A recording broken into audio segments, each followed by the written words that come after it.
والصلاة والسلام علی رسول اللہ۔ قربانی 2025 کے ایام ہیں اور ان دونوں ہمارے پاس ایک سوال آیا، جو ایڈوکیٹ ہیں، وکیل ہیں، ان کی طرف سے سوال آیا کہ میری جانوروں سے بڑی وابستگی ہے اور میں نے آج تک گھر میں کبھی جانور اپنے پیسوں سے ذبح نہیں کیا، نہ میں ذبح جو ہے ہوتے ہوئے دیکھا ہے اور نہ میں نے کیا ہے اپنے ہاتھوں سے، نہ میں اپنے پیسوں سے قربانی ہم نے کبھی خریدی ہے۔ اور ان کا کہنا یہ ہے کہ قرآن کے اندر کہیں بھی جو ہے وہ قربانی کا حکم نہیں ہے، اور اسی طرح حضور کو بڑی وابستگی تھی جانوروں سے، تو حضور کو تو جانور فریاد کرتے تھے، تو پھر خون بہانا بے زبان جانور کے کیسے ہو سکتا ہے؟ ہمارے جو عام رواج ہے یہ مجھے درست نہیں لگتا۔ یعنی ان کے کچھ شکوک و شبہات تھے جس کی وجہ سے انہوں نے ہم تک یہ سوالات پہنچائے، تو اب ان کے جوابات ہم آپ کو ترتیب واز دیتے ہیں۔ بلکہ ان کا کہنا یہ بھی تھا کہ ان کے نزدیک کہ انہوں نے حدیث پڑھی ہوگی کہ قربانی تو جو ہے یا تو سنت ابراہیمی ہے یا پھر جو ہے وہ سنت محمدیہ صلی اللہ علیہ وسلم۔ تو اس کے ترتیب وار ہم جواب دیتے ہیں کہ قربانی واجب ہے۔ سب سے پہلی تو دلیل ہماری قرآن پاک کی آیت ہے، سورۃ الکوثر، قرآن پاک کی 30ویں نمبر کی سورۃ الکوثر ہے۔ اللہ تعالیٰ ارشاد فرماتا فَصَلِّ لِرَبِّكَ وَانْحَرْ، تو اے محبوب آپ اپنے رب کی نماز پڑھیے اور قربانی کیجیے۔ وانحر امر کا صیغہ ہے اور امر وجوب کے لیے ہے۔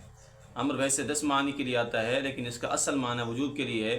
جب کہ قرینہ صارفہ نہ ہو تو اس کو دوسرے معنی کی طرف نہیں پھیرا جاتا، اپنے اصلی معنی یعنی وجوب پر دلالت کرتا ہو۔ تو یہاں پر بھی کوئی قرینہ نہیں ہے کہ استحباب کے لیے ہو یا دیگر معانی کے لیے ہو، لہذا امر یہاں وجوب کے لیے ہے، اور یہاں پر واجب ثابت ہو رہا ہے کہ قربانی کیجیے۔ البتہ جس جگہ سے ان کو جو ہے وہ یہ شک ہوا کہ یہ قربانی سنت تو ہو سکتی ہے لیکن واجب نہیں ہو سکتی، وہ سنن ابن ماجہ شریف کی حدیث نمبر 3127 ہے۔ حضرت زید بن ارقم رضی اللہ تعالی عنہ اس حدیث کے راوی فرماتے ہیں رسول اکرم صلی اللہ علیہ وسلم کے اصحاب رضوان اللہ تعالی علیہم اجمعین نے عرض کی، اے اللہ کے رسول یہ قربانیاں کیا ہیں؟ تو رسول اللہ صلی اللہ علیہ وسلم نے ارشاد فرمایا تمہارے باپ ابراہیم علیہ السلام کی سنت ہے۔ انہوں نے کہا اس میں ہمارے لیے کیا ثواب ہے؟ آپ نے فرمایا ہر بال کے بدلے نیکی ہے۔ انہوں نے عرض کیا اے اللہ کے رسول اون کا کیا حکم ہے؟ فرمایا کہ اون کے بھی ہر بال کے بدلے نیکی ہے۔ وہ حدیث ہے جس سے لوگوں کو ان کو بھی ایڈوکیٹ کو بھی صاحب کو بھی جو ہے وہ شبہ لاحق ہوا، جس کی وجہ سے ان کو پتہ لگا کہ یہ سنت ہے، واجب نہیں۔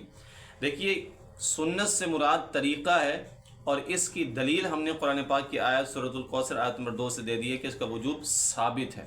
اب ہم چند احادیث طیبات آپ کے سامنے رکھتے ہیں جس سے یہ پتہ چلے گا کہ قربانی جو ہے وہ واجب ہے۔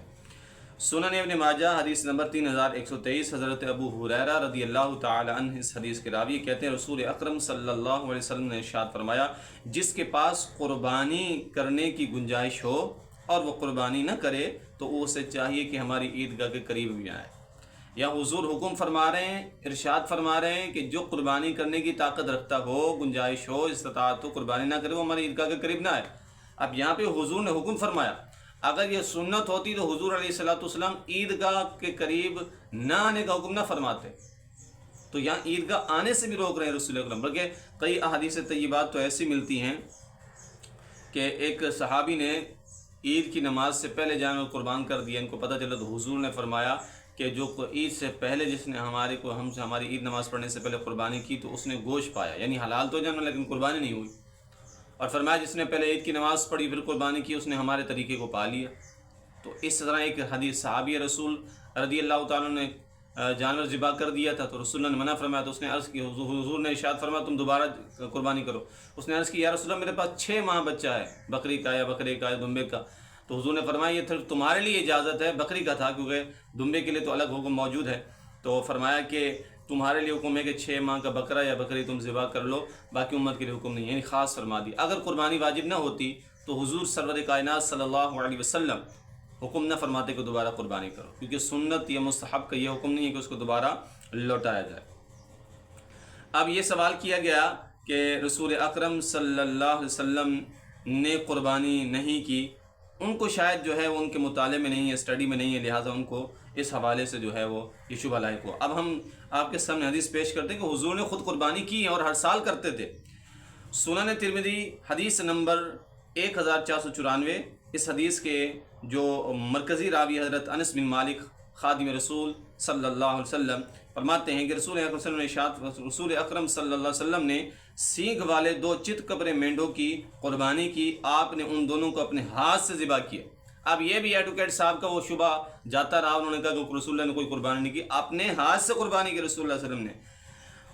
ان دونوں کو اپنے ہاتھ سے ذبح کیا، بسم اللہ پڑھی اور اللہ اکبر کہا، اور ذبح کرتے وقت اپنا پاؤں ان کے پہلوں پر رکھا۔ اب یہ ان کی شبہ کا جواب ہو گیا۔ اس طرح کے دیگر لوگ بھی جو شکوک و شبہات میں یا سیکولر لوگ جو کہتے ہیں کہ بھئی قربانیاں ظلم ہیں، جانوروں پر ان کے سامنے قربانیاں کی جاتی ہیں، گلے کاٹے جاتے ہیں، وہ رو رہے ہوتے ہیں، تو حضور نے حدیث میں آتا ہے کہ حضور نے اپنا پاؤں ان کے پہلو پر رکھا اور چھری چلائی۔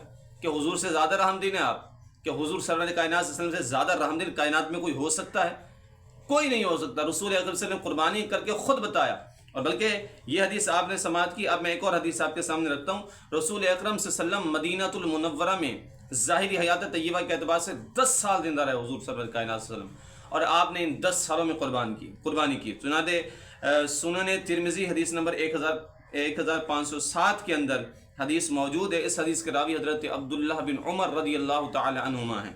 فرماتے ہیں رسول اکرم صلی اللہ علیہ وسلم مدینہ میں 10 سال مقیم رہے، اور آپ صلی اللہ علیہ وسلم ہر سال قربانی کرتے تھے۔ 10 سال تک قربانی کی رسول اکرم صلی اللہ علیہ وسلم نے، تو کیا رسول اللہ سے بڑا کوئی رحمدل ہو سکتا ہے؟ یقیناً نہیں ہو سکتا،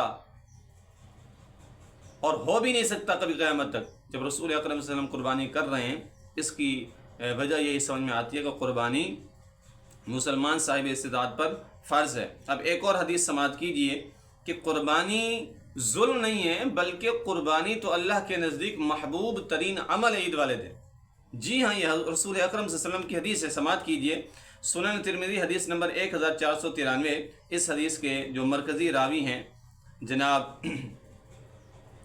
اس حدیث کو روایت کرنے والے جو صحابیہ ہیں وہ حضرت عائشہ صدیقہ رضی اللہ تعالی عنہا ہیں۔ آپ فرماتی ہیں رسول اکرم صلی اللہ علیہ وسلم نے ارشاد فرمایا، قربانی کے دن اللہ کے نزدیک آدمی کا سب سے محبوب عمل خون بہانا ہے۔